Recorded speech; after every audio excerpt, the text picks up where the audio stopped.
Çıkarın ağzını çıkarın. Nasıl çıkarın?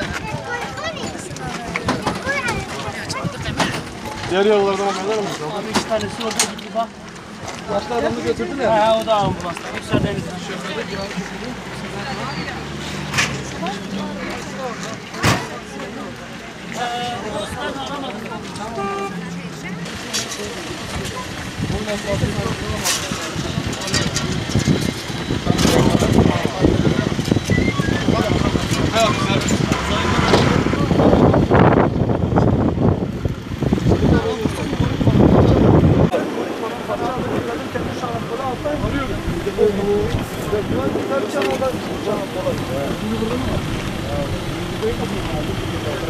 Ehliyetini satın. Ehliyetim var.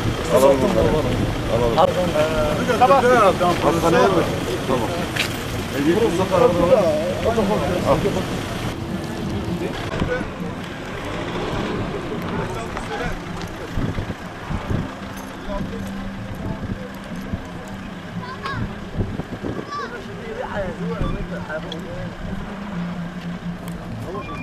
Murat abi.